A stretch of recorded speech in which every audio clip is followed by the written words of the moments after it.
La présidence à l'allure des urgences du moment. 3 audiences accordées ce jeudi. La première à la CEDEAO, le représentant résident de la Communauté économique des États de l'Afrique de l'Ouest au Mali est porteur d'un message du médiateur de la dite communauté. La lettre apportée au président de la transition clarifie les détails à revoir pour la levée des sanctions dans les tout prochains jours. Les sanctions vont être levées très bientôt parce qu'il y a eu des avancées importantes sur le président qui est civil, le premier ministre qui est civil, etc. Donc on est en train de voir maintenant la charte telle qu'elle est établie, comment elle va présenter l'organisation de cette transition. Ce petit détail, on ne l'a pas encore. Donc on attend de voir la charte produite. Et des précisions dans cette charte vont concerner le pouvoir du vice-président, parce que nous ne voulons pas que le vice-président puisse succéder au président dans des conditions pas claires. Donc il faut également que nous voyions le problème des détenus qui sont arrêtés au niveau de Kati, les anciens dignitaires, pour voir comment ils peuvent être poursuivis par une justice normale.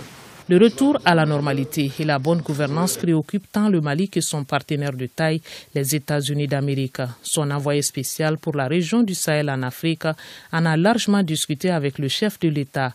Peter Pham est en visite de travail de 4 jours au Mali. À l'issue de son entrevue, il a fait cette déclaration au nom des États-Unis d'Amérique. Les États-Unis saluent la mise en place d'un gouvernement de transition dirigé pour des civils en République du Mali comme un premier pas vers le retour à l'ordre constitutionnel.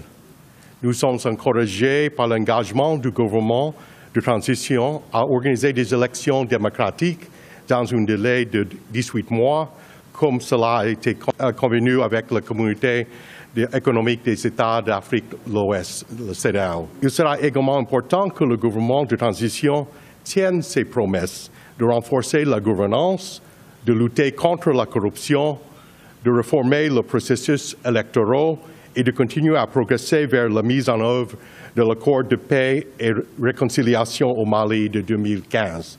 J'ai annoncé une aide humanitaire américaine supplémentaire de près de 152 millions de dollars pour la région du Sahel, dont près de 54 millions de dollars pour le Mali. Nous croyons fermement qu'un Mali démocratique, prospère et sûr est essentiel pour l'avenir de la région du Sahel. L'Algérie, à travers son représentant diplomatique, est venue relancer la coopération multiforme qu'elle développe avec le Mali. L'ambassadeur algérien salue tout d'abord la mise en place des organes de la transition et souhaite la reprise de la mise en œuvre de l'accord pour la paix et la réconciliation. Volonté de renforcer cette relation et la coopération multiforme qui existe déjà dans tous les domaines entre l'Algérie et le Mali.